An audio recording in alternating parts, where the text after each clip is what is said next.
Stress Pan Science and Communications Amadi Manipuri University Department of Biotechnology and Innovation Nangasi MUP Senate Holda Brand Awareness Week 2023 Thoram Pangtokre Nasigi Thoram Aduda MUP School of Life Science Kidin Professor R. Bharataranjan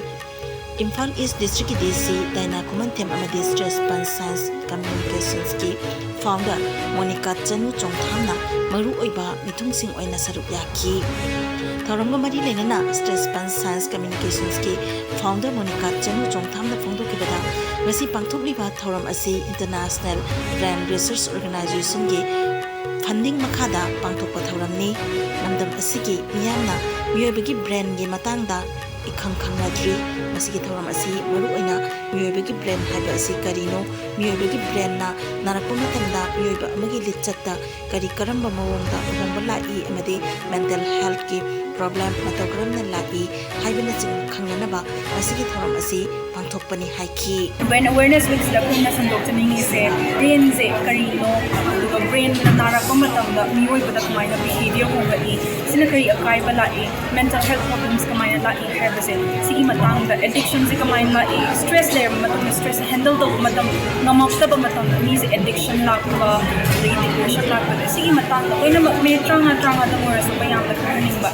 satra sik bayam yarakpanina mui booking zo mungkin senna ba games zo mung khapsa lakpane ba neuroscience game mayam lai si mui learn to do is technique mayam am so learn to rakane ba kamaina kari stress layer makam da kamaina resilient haidi stress tagi ngam makani khud kani hai bagi winna kanab do pi ke hena khanza ba si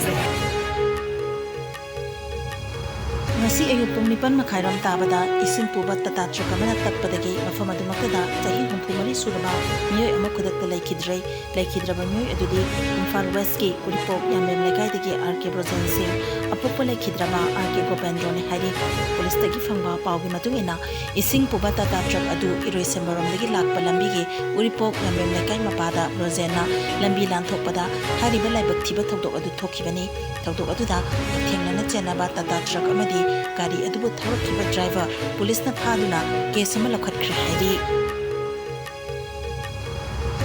Prime Minister Narendra Modi amadi Bangladesh ki Prime Minister Sheikh Hasina ani ngasi leibak ani gi oiba energy pipeline video conference ke khuthangda sangaga dawri leibak ani gi ahanba energy pipeline ama oiriba project asi lupa crore chahum budra tare changna paikhatpa project ne hairi hariba sanfam asigi manunda Bangladesh na puthokada basaruk lupa crore sani mafumanga asi India ge grant assistance ki makhada ahanba gi oina puthokle hariba pipeline asina sahi amada high speed diesel million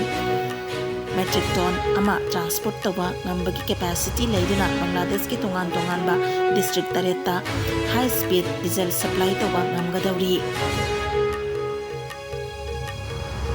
Bupung kunmari da India da nong lamioi chani pani fum doi COVID positive oiba thani khibaga loinana COVID-19 positive oiba gi chang tapna wangkhalakle hokpin minute chama tarani 20 ki manunda ahanba oina mioi chani pal gi mathakta COVID-19 positive oiba thengnari laina asina maram oiraga mioi mari lekhidre phagalakpu gi chang chada marfudrani pal 10 ni pan sinoda hantharakle apunba confirm case koti mari lakh ni futaru lising marfudra mari jahum ni fuma pan yaukre active case masingna lising manga chahum marfuma panda hengalakre laina asina maram oiraga laikhidaba apun memi gi masingna lakh manga lising puntra satret marfudra ma pan sukre laina asidagi na ba faduna research to kiba apun memi gi masingna koti mari lakh ni fuma thoi lising yang kai ni pan chamok fuma thoi yaukre laina asidagi ngakthok na ba vaccine kapthokraba apun memi gi masingna koti chani kun lakhum pu mari lising marfudra taret henkre malem gi oina covid lai khwaidigi hena